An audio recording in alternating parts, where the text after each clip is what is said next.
Fantastic. Well, hello everyone. I'm here in the UK. Mark's there in America. Yep, America. America. Do you call it America or do you call it the USA? Neither. I never referred to it ever. Sometimes I write to people and I'll say shipping guitars to the US is like this. I think, do I call it the US or do I call US is something. Yeah, I would say US. Yeah. Fair enough. Yeah. Hey, Neil's in the chat. Yeah, I've got a good. It's so annoying. I've been building a guitar for someone for a while, and for various reasons, it's taken a long time to build. But he knew it was going to be a long time to build, and he's in America. He's in the US, and hi Barry, and he sometimes comes over to the UK or to Europe, and then he's got a friend in the UK who sometimes goes to Europe or the US, and they meet up because they both are professional paintball players. And I was hoping to get the guitar to him via paintball, so either when he was in the UK or when someone was going over there. Rough Boy Guitars in the chat as well. Hey people. And potentially, I mean, maybe we should admit this, but if he was to pick it up here or else give it to his friend who's going over to visit him, then it might not have to pay tariff on it. Yeah, because they'd be carrying it themselves. Right. I think legally you probably have to if you're carrying something on your plane into America and leaving it behind. It sort of makes sense. But I've just finished it last week, and he maybe a month ago had his last visit to Europe before next summer. So that was a bit of a disaster. So I've got to work out how to send it now, which just costs us both more money, but never mind. Anyway, so what I was hoping today was to chat a bit about to Mark and to anyone that's in the live stream chat. If you could join in, please do.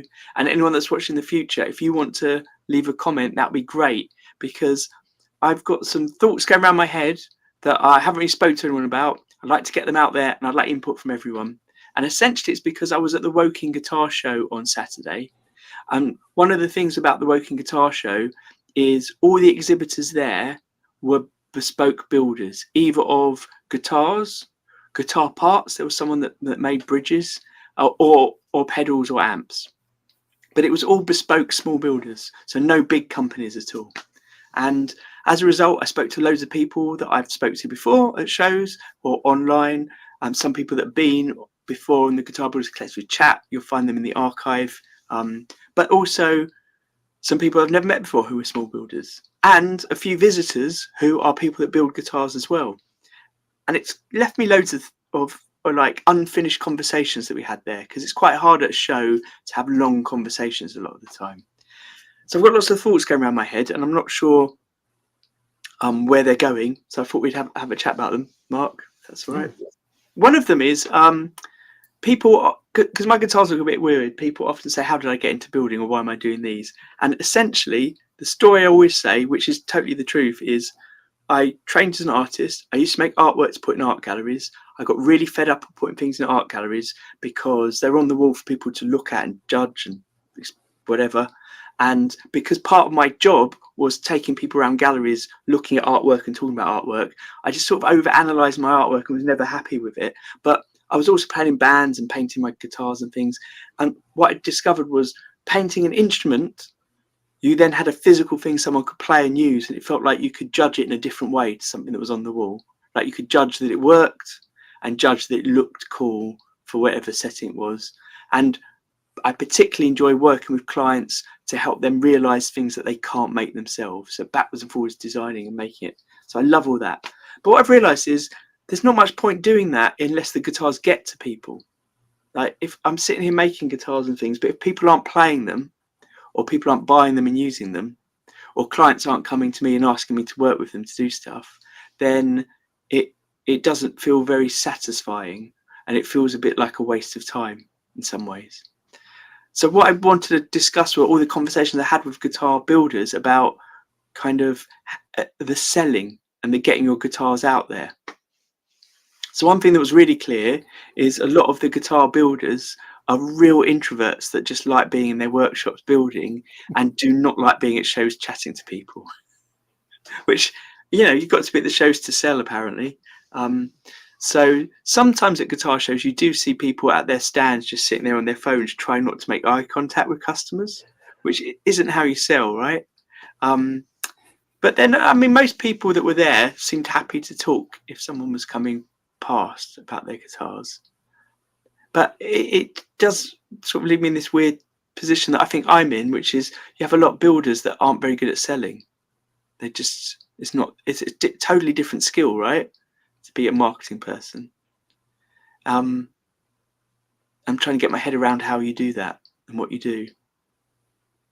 So the guitar show was very much people, or apparently this is the second time they've run it. Apparently last time it was very clear that a lot of the people that were there to look were interested in buying, but you don't necessarily commit to buying straight away, but you try out lots of instruments, go away and think about it, and you might end up buying one. They're all people that seem to be interested in buying boutique things or interesting things. If I compare it to the last show I was at, a lot less people came through, a lot less people tried my guitars this time, but it was very clear normally the people that try my guitars aren't interested in buying them, they just want to play them.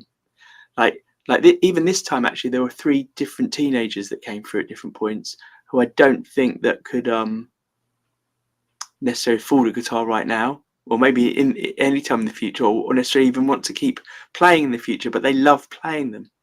So I get feedback from people, which is great.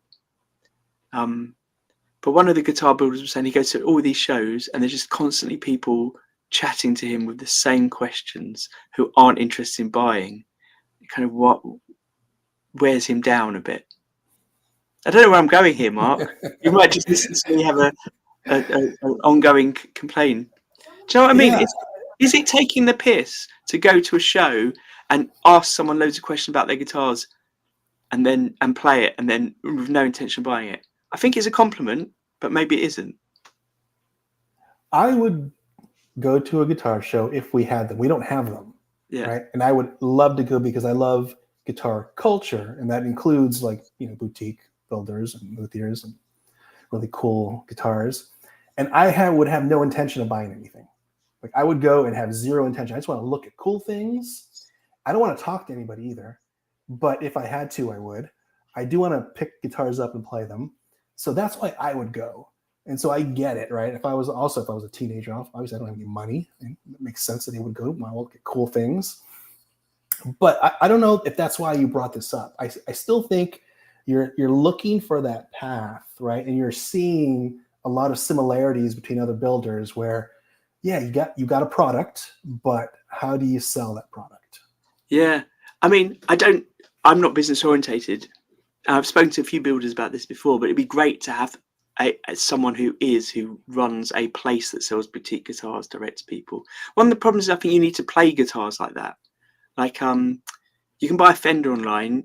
If you played Fenders before, you pretty much know the sort of thing you're getting. But if you're buying some of these boutique guitars, especially some that have really interesting necks or things about the body that make it different, or even just the feel. Like one of the things I kept saying to builders is, can I pick up your guitar not to play it, but I just want to feel what your finishes feel like when you touch them. And I was questioning them about the waxes and oils they were using, things like that. Barry's just said something as well, which is I know a lot of people at previous shows I've been at have complained about builders, people that are visiting that go around just showing off their photos of their builds. And then you get stuck in a conversation with them for half an hour when you want to interact with potential clients and things. Yeah. It kind of sounds like, I mean, I've never been to a guitar show and I've had a booth, but it kind of feels like you do need to have a team. You need to have a hype man, right, to hype everything up. You need to have someone who can field all the questions too. You need something like a triage, right? Someone who's handling that triage for those questions and getting caught up into those people who are really taking up your time. And you need to have, you yourself need to be there. So it feels like a team of 3s at a minimum is required for running a booth. Yeah, so I had Toby with me because the one-string guitars, and he is a veteran of guitar shows, and he's really good at chatting. So he was brilliant at that. There were a couple of times when I just didn't even notice people walk past, and suddenly he was engaging them in conversation and things, and just like he'd be talking to someone and he'd just pass them a guitar and suddenly they'd be playing it. So he was very good at that. Some people do also have someone at their stand who can play. Yes. One thing I noticed speaking to loads of builders is most of us aren't very good at playing, to the point where, you know, if someone's demoing your guitar, you want a really good player. You don't want someone that's passable. You want someone that's really good. So some builders definitely have a great player there who demonstrates things. And I think that's possibly where the three comes in. Someone to talk about the technical, someone to do this hyping, as you're saying, someone to do it. A couple of people are talking about the small builders jointly employing someone to run marketing for them, a boutique guitar agency. Yeah, one of the WhatsApp groups for UK builders that I'm part of, there's been discussion about employing someone to set up a website and do stuff like that, who is a website designer and marketing person who might help bring that together. Yeah, so it's that kind of thing. That the things I was thinking is guitar builders are introverts, don't really like interacting with people. Loads of people that come to shows aren't really going to buy. So what's the point? I'm trying to work out. I definitely don't think there's any point in me going to shows. I'm going to go to a show, hopefully, in Birmingham. I'm going to talk to Owen about it because Owen mentioned it. I'm going to go as a punter just to hang out with some other people because Owen said he might be able to go there. And I'm more keen on those conversations I was having with people at this last show. I was only really able to have because it wasn't such a busy show and Toby was there. So I could walk around and chat to people. I was getting much more out of it from that. I just wonder if shows are the way to make contact with an audience. You need to physically get someone to play them. That's really important. But for some of the shows, let's say you get 200 or 300 people look at your guitars and 10% of them are interested. That's pretty good. But I don't think that's really the case. I think it's even less than that might be interested. Oh, Owen's in the chat. Oh, Owen, we'll have a chat. We'll have a conversation about it because I definitely like to go. So if you're spending like I had to, a lot of the builders left homes at 5 o'clock in the morning to travel to the show, and then leave the show at 5. I've got a couple of hours back. There's all the packing the day before, unpacking the day after, and all the prep work that you do for it, and then the whole day of doing it. And lots of the builders do, like one of them was going to go to Coventry the following day to do another show. If you're doing that so much and it's not resulting in sales, it doesn't feel like the right thing to do. Yeah, I feel like we've had this conversation quite a few times.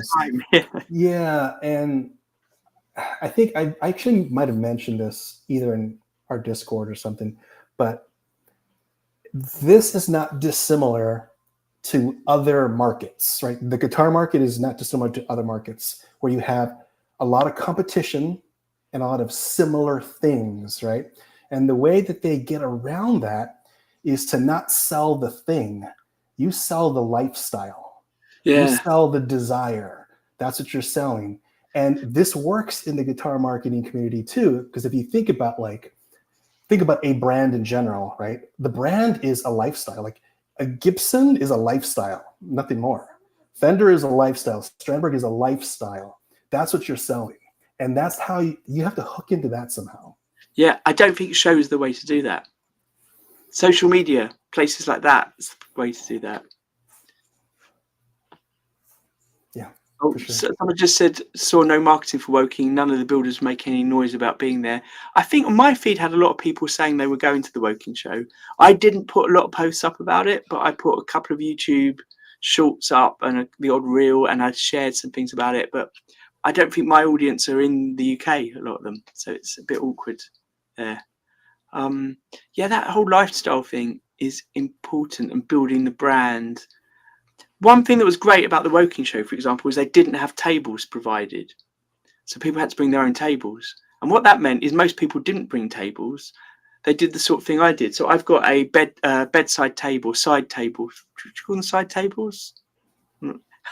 Hoovers. It's got the wrong words, Mark. Bedside table, and I built an amp into it. And I used that, a standard guitar on top, and people can sit next to it and play it.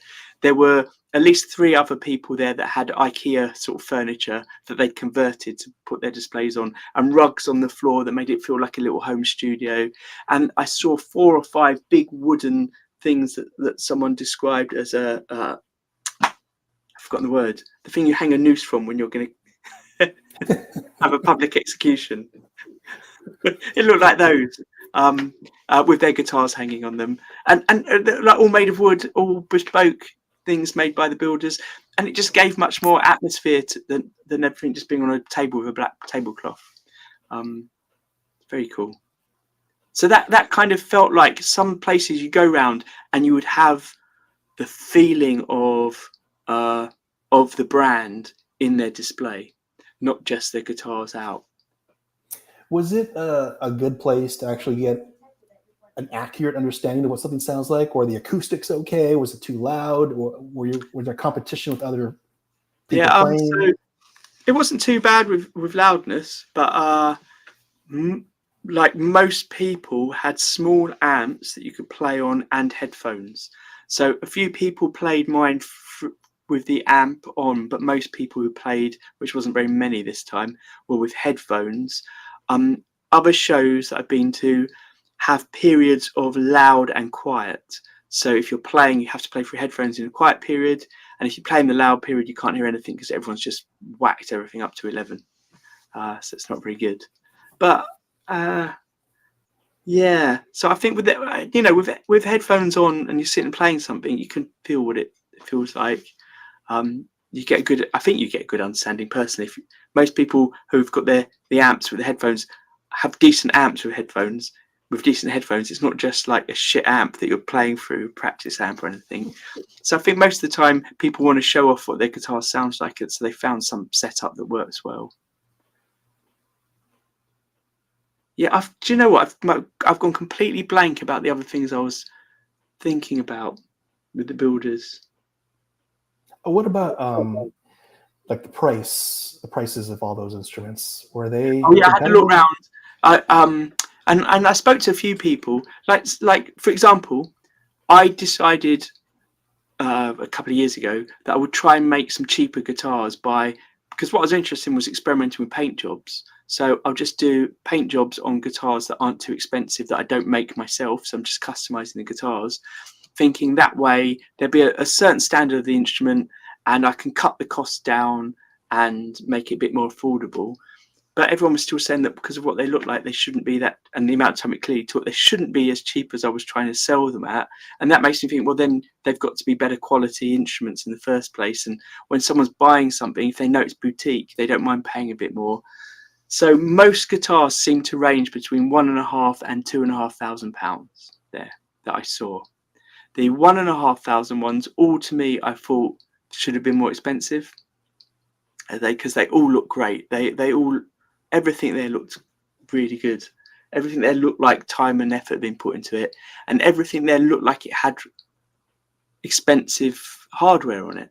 So like these cheap ones I'm trying to sell a bit cheaper for under £1,000, the hardware just looks standard. But a lot of these had things that were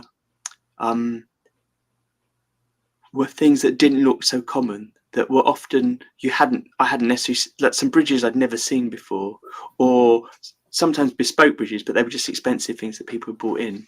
And when I do kind of the maths on things, if you're buying a bridge and it's 300 quid and you're selling your instrument for 1,400, suddenly it doesn't seem to make any sense. Yeah. Yeah, I don't know. But I think what's come up, so all of this has come about because, as I said to Mark off air, I've recently gone back last 2 weeks. I've been doing a bit of work at Tate Gallery again, the Tate Galleries in London, where I've worked there for 23 years on and off, freelance. And what I do there is just ad hoc tours. So some of the tours I've been doing have been for private events in the evenings, and they just have art experts like myself who can take people around and talk about the work in depth and get you to, as a participant in the tour, understand the artwork better and think about it in a different way. So I love doing that kind of thing. But the amount I get paid for doing, the amount I've got paid for doing 4 or 5 of those is the equivalent of selling a guitar, and it's a lot less work. and it just doesn't seem like making guitars is viable anymore. And it feels like that's partly because of the fact that people aren't in a situation where they can spend the money. I feel like possibly when I started getting into properly selling boutique guitars, I just hit the edge of the curve when people were spending money on guitars. Like a lot of the builders I see at these shows are beginning to do other jobs or thinking of quitting. But there was a time when it was okay and was viable. That's sad. Yeah. So what I was trying to say is, it's made me think: do I want to be making these guitars anymore, or do I want to be doing something else? I kind of want to still do guitar-related things, but maybe the expense, like making a guitar, isn't the thing. Maybe it is making parts for a guitar. Like, I'm not saying this is what Godfrey Guitars has done, but we had Les on before, and he's now stopped making guitars. Although, if you look at his Instagram, it seems like he does do a few, but he's making bridges. That seems to be his thing. And there's something more, possibly more viable about a smaller cost thing that you're making. I don't know. I don't know. I appreciate lots of people here don't make guitars to make money, but lots of people also do try and do it as a career. I was just trying to get my head around that, and meeting those other small builders was brilliant, but it was only for a day. I only spoke, the longest I spoke to anyone for was maybe half an hour. I maybe had 2 chats with someone that were 20 minutes each. So it's all sort of floating around my head at the moment. I'm trying to find what I'd like to do, for example, is know the visitors to shows, why they are there. And I think it's totally valid to be there for a day out, to be around guitars and try things out and not want to buy. That's totally fine. But it'd be interesting to know how many people are there because they want to drop $2,500 on a guitar, or looking to at some point in the near future. And I would imagine it's not very many. I kind of feel out of touch now because I'm wondering who does that. Who still buys custom boutique guitars? I used to, right? There was a time when all I bought was custom guitars, and then I stopped. Yeah, because I figured I'm just going to try and make it my own. And now I don't even buy off the shelf stuff either. Like, I kind of stopped sort of buying guitars. There's definitely an audience there, but I don't know if it's the same. But are they players? Are they giggers? Are they collectors? Like, what's the type of person these days that buys a boutique guitar? There's often a joke on some of the groups I'm part of that it's dentists. The people with the kind of good disposable income, that they're the only ones that buy guitars now.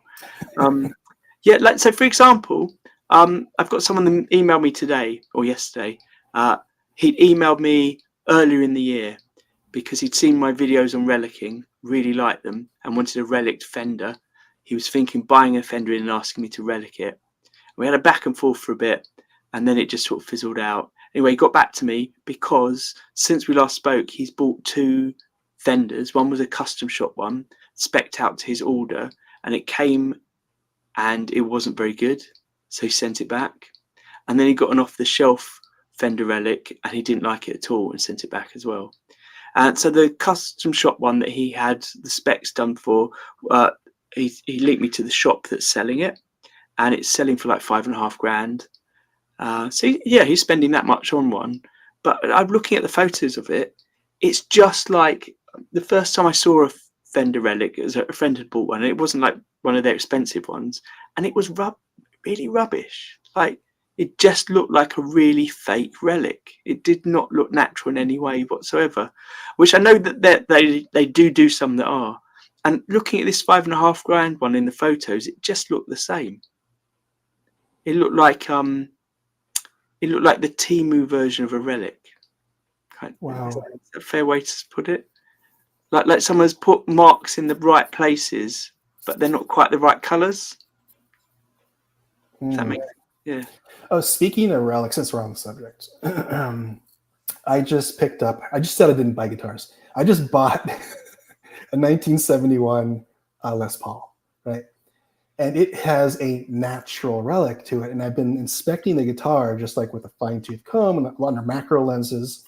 And I found the most beautiful portion of the relic on this guitar. And it's right by the volume knob where your pinky would rest, there's this kind of like caterpillar shaped removal of the lacquer or something. It's just this beautiful little caterpillar laying right by the volume knob. And it's not like scratched, it's just literally rub for 50 whatever years, right?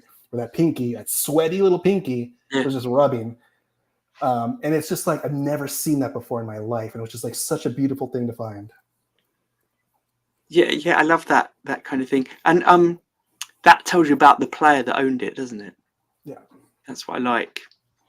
That's what I think some relics miss. They miss something that makes it look like it's really been played. Yeah. It makes me think of when you see those statues. You go somewhere and there's statues that've been there for 100 years, or whatever, that are religious, and for some reason the tradition is you touch its shoulder as you go past it, or you rub its foot or something, and those bits are totally worn down. Yeah. I'm so not with it. Rough Boys Alan. Sorry, Alan as well. I'm sorry, I know you sent me something on Facebook. I haven't had a chance to look at it, but I think it's all the photos you sent. So Alan, who has been in the chat before, and for some reason I hadn't registered as Rough Boy, he was at the show again. He is, if you go to the Guitar Builders Collective Facebook group, he's been putting up pictures of his first builds recently. And one of the things I did enjoy about chatting to some people there who were visitors was that they are getting into building. So this was a great chance for them to walk around and chat to builders about it. And I tried to direct them towards this. So maybe some of them will be watching today. Hello, if you are, and let me know in the chat, if the comments, if we spoke there. But there were quite a few interesting people that were interested in building that were not buying there again, which I think is a totally valid thing to do. If you want to be interested in building, you don't really necessarily want to go to a shop and see lots of factory built things. You want to see and hear about how people have built it and the choices they've made. Yeah.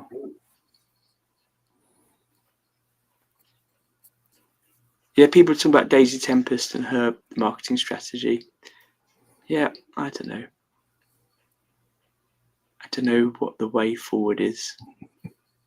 I said to someone as well about this Guitar Builders Collective chat, I'm not describing it self-help, but it's become just I don't feel the need to promote it in any way, because I like the fact we just come on and talk about what's interesting to us, what's on our minds at the time, and it works for some people.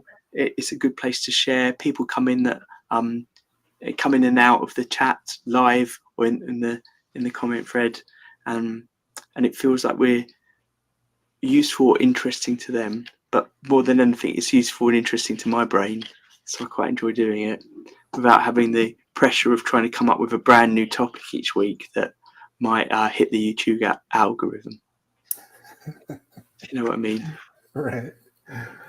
I cannot remember the name of the guitar of the company I met. I met two people that build trems that particularly.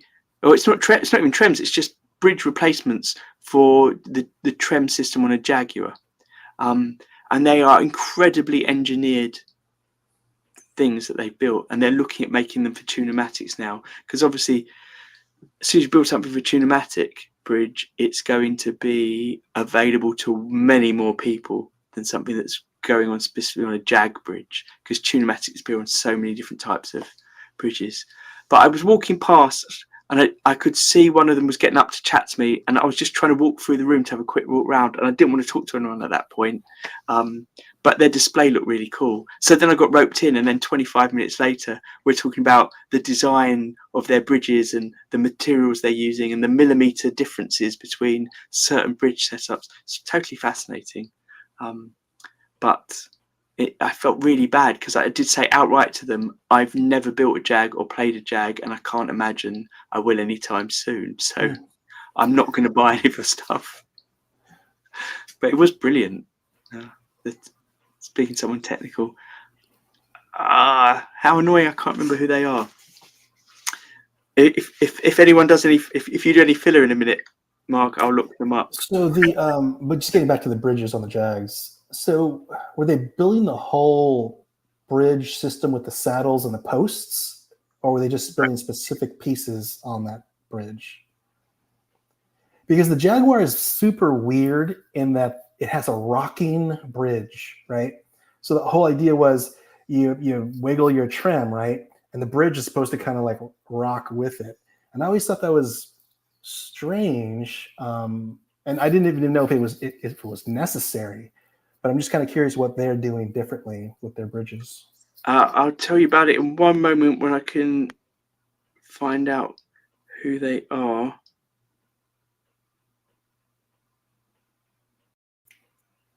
Tough Set? No, it was a small British company.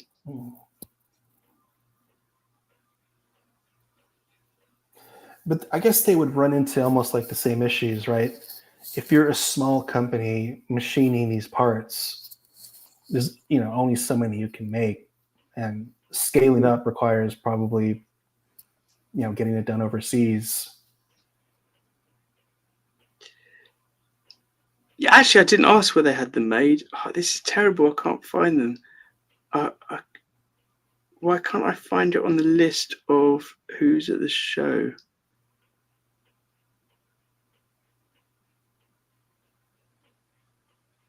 Let's see if there's a list in here. Boutique Guitar Expos. Yeah, so they do two types of the trem. It's basically the bit the saddles they make, and the bit that the saddles clip into. Okay.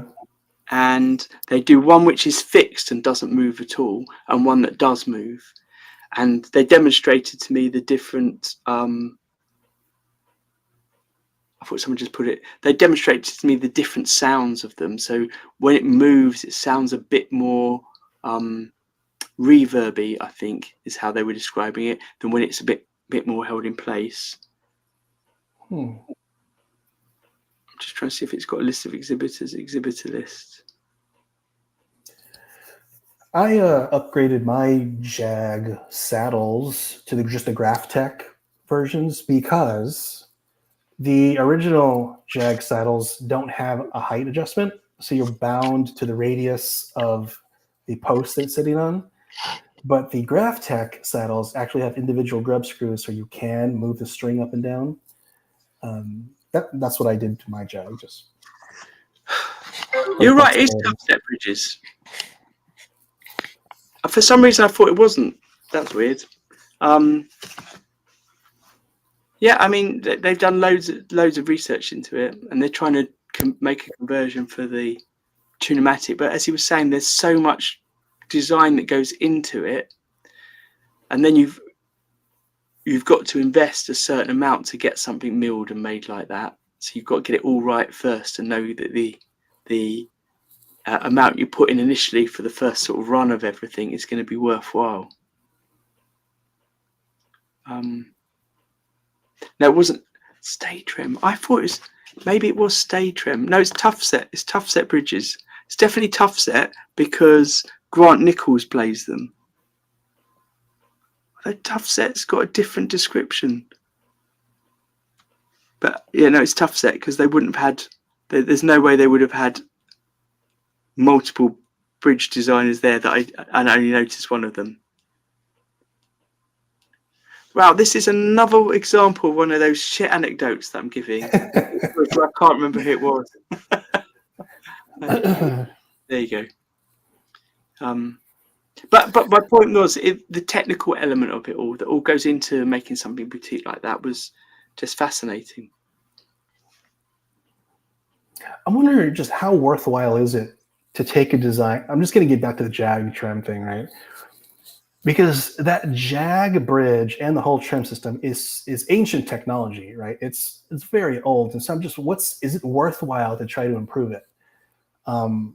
Because, and I only say this because, like Paul Reed Smith always says, if something goes out of tune, it's because something moved. Something moved, right? That's why you've gone out of tune. And there's so many variables in these old trim systems, like all those old Fender, Jag, Jazz Metro trims. There's just so many moving parts. So many, and there's so many places in that link, right, where one thing can go wrong and move, and then the whole thing's out of tune. I'm just wondering, is it worthwhile to try to even solve for those issues? So it feels like they solved a lot of the issues because everything locks. But as Dan, the main guy behind it, was saying to me, we were talking about the tunematics, and I was saying, well, there's no point. What's the point in making these to sell? What you need is a brand to take them on and put them on their guitars. What you need is Gibson to put them in their guitars. He's like, if people are willing to pay $3 or $4 grand for a Gibson with a shit bridge, they're not gonna. Gibson are no way gonna spend 5 or 6 times the money on a better bridge because they don't need it to sell their guitars. Right. People are not interested in innovation when they're buying a Gibson. They're interested in heritage, right? Yeah. That's what the lifestyle, we talked about this. That's what they're interested. They're interested in history. And a lot of brands are stuck that way. They can't innovate because if you veer away, then people are gonna lose interest. Yeah, we were talking about this with the my Trem last week, weren't we? Last time. I mean, for me, one of the great things about certain bridges is they look cool. So they add something to, like you're saying, why would you change a bridge? Well, if it looks really cool, that might be a reason why. Like, I'm sure lots of people put Bigsbys on their guitars who are never going to use the Bigsby. It just looks awesome. That's what I think, anyway. Yeah. And having a really cool looking thing adds something to it, I think. Yeah, for sure. Like every time I see a Jazzmaster or a Jag without the trim, it looks weird to me. Like when people put like hardtail bridges on them or whatever, or like, tunematics, it's like, that does not look right. There's something iconic about those old bridges. Yeah, absolutely. And there's something, the way people say, oh, I bought this guitar because of the sound. We know what a Tele sound is or Strat sound is, and the Jag sound, and some of that must come down from the shit bridge, right? or the bad thing that slightly goes out of tune. That's part of the quality of that instrument, the heritage of that instrument. I'm calling it shit bridge. I don't know if it is. I'm sure they're great. Yeah, it's not that great. I've worked on a few what they call them, the American 2 series Strats, I think that's what they call them, player series Strats, and they've got the 2-point trem system, and it's just much better than the original bridge, I think, and they feel lovely and they feel great, and they're just part of the design now, and I think that's a good move they've made. Yeah. Well, I sort of had my rant, but I feel like I haven't got to what. There's something in my brain about the show that I want to get to the bottom of, and I'm not sure what it is yet. It's something to do with this idea that I'm not sure that going to shows is worthwhile for boutique builders unless it's the right sort of show for the right sort of people. I know Jason from Maybury Guitars, who we've had on before, has said he needs to be at every show because if he's not there, people notice he's not there, and people miss the brand and people get used to the brand and stuff. And it's about building that brand identity. But if you're building the brand identity with people that have jollies as a day out to a guitar show to play guitars, is that the same as building the brand identity with people that might be your audience to buy it? Barry's mentioned, did we sell any of the devil sticks? So what was really interesting, I've got one here, is at the Brighton show, people just kept stopping to play them, like non-stop. They were constantly being played. And I think we sold your musical broom handles. And I think we sold, can't remember if we sold 7 or 8 at the show. We had one left that we didn't sell because there was a problem with it, which annoyingly I fixed in 3 minutes when I got home. It was just something was screwed in and it was blocking a wire inside. It was really stupid, but I couldn't fix it at the show. Otherwise that would have sold as well. And at this show, a few people played them, but hardly anyone really stopped to look at them or anything. And we sold one, but we sold it to Jack from JC Guitars, who was there, which is great. It doesn't matter who you sell it to, it's great, but it wasn't necessarily a punter. But he did stop to play on them, so that was cool. But it was just I feel like the audience at the other shows, the Brighton show, for example, were people that were out looking for a day out, were desperate to spend some money, but only had a couple £100 to spend.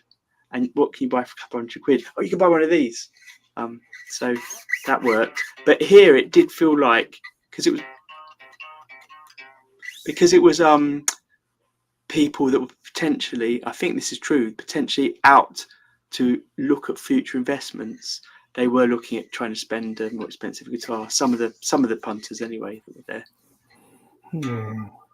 And then, if you remember last week, we were talking about the cost of these. Let me just go like this a minute.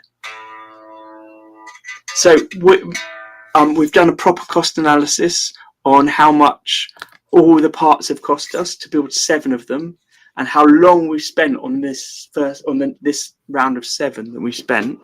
And it's quite awkward to work out the cost, because part of that time was developing the pickup. A lot of the time, in fact, was developing what the pickup would be like. I haven't got one with a pickup here. Toby's got all of those. But they basically cost, if we paid ourselves minimum wage, we'd have to sell them for about £250 to break even, to pay ourselves minimum wage for the time we spent on it, which isn't ideal, because I think that's too much for something like this, personally. So what we're looking at now is Toby's got quite fast at building the pickups, so that we've had that sunk cost of designing the pickup, and we're looking at these legs that I bought secondhand on eBay. We could actually buy a table from a local charity shop for a lot less, and we could use that. So one table with 4 legs would make 8 guitars, and if we can use the tabletops to laminate up to make the bodies, then the cost would come down dramatically, because the cost of the wood and the legs added up, and then the fretboard material, that was the most expensive bit of wood there, because we were buying actual fretboards. If we can use some of like the tabletops, if we could get the right wood and just plane it down, we've got like a jointer planer, then that would reduce the cost, and it wouldn't take too long to plane down a tabletop to be like that. So I think if we can get all of it out of one table, that'd be brilliant. Yeah, that seems like the right route to go. Like repurposed materials seems like the way to go. This one's quite fun to play, actually. What was good is there was a guy called Josh there, and I said to him, "I've met you before." He's like, "No, it's the first time I've been to a show." But it turned out I do recognise him, because he used to work at Crimson, so I think I've seen him on videos. And he picked up one of these, and he just absolutely rocked on it. So when you get someone that can properly play, it just sounds amazing. But almost everyone else that picked it up was like, "Oh, what do I do? How do I hold it?" But yeah. Oh, actually, that's a great question. How do you hold it? Do you need a strap? Do you set it on your knee? Like, what's the proper way? Right, I'll show you. I don't have a strap handy, but yeah, if it's a strap, then it sort of just hangs like this. I play it like this, so I'm holding it with my arm. But Toby holds it right down. This goes into his hip, and it's like on his hip. He's like, I can't try and do his face. Then unfortunately, I can't zoom out enough to show you. But one of the things we'll do is we can get some demos up soon of it. And I think Toby filmed Josh playing it, so we could put that up as well. There you go.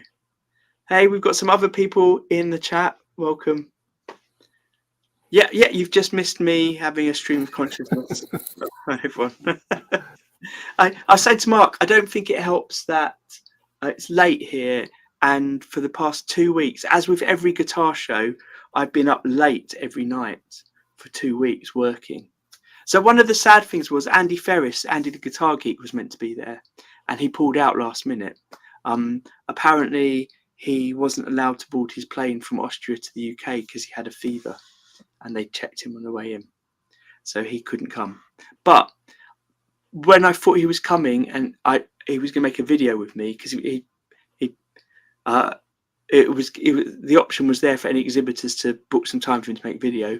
I deliberately put aside some of the guitars that I thought would sell at the show to work on trying to get some things finished that I really wanted to get in a video of him that I thought were a bit unique and would be interesting in the video for a bit of marketing. And then when he didn't come, when I found out he wasn't coming the day before, it like threw me, and I suddenly changed and was trying to get some things done that I thought might sell better. So that was a sort of disappointment. But then that's when I realized I was not really building for the show. I was building for that video, that potential video, because it was a great opportunity to have a video made really cheaply with someone with a massive following. So a great bit of marketing. And I think if I ever do shows again, it's just got to be, I'll do the show and I'll not worry about prepping for it. I'll just take what I have around with me, because then it's less stressful. Yeah, there you go. But I met someone called Andrea from Soulstring, who's on YouTube, and he made a video with me talking about these. So that will be out soon, and then there'll be a bit more history about these and stuff. Awesome. Mention the Guitar Builders Collective in it. Maybe his following will send people our way as well. I'm going to just put out there, because I've not said it for a while, if anyone's in the chat or watching in the future and you've got things you think we should talk about, let us know, because you could just throw topics at us and we can plan them for future episodes. Cool. Yeah. Right, Mark, I'm going to say goodnight of that, if that's right. Unless you've got something you want to add. I'm all good. Get some sleep. Thank you. And then tomorrow I'm stuck at home because I'm having my dishwasher repaired. So I've got waiting for the dishwasher repair guy. But that gives me time to upload things. So, Mark, I've got to upload some stuff for you, which we'll be talking about. So that's all happening tomorrow morning. I hope of all the tools in my workshop that could go wrong, the dishwasher's the most bloody annoying one. I spent a lot of time washing for the last few days. See you soon, everyone. Right. Peace. Bye.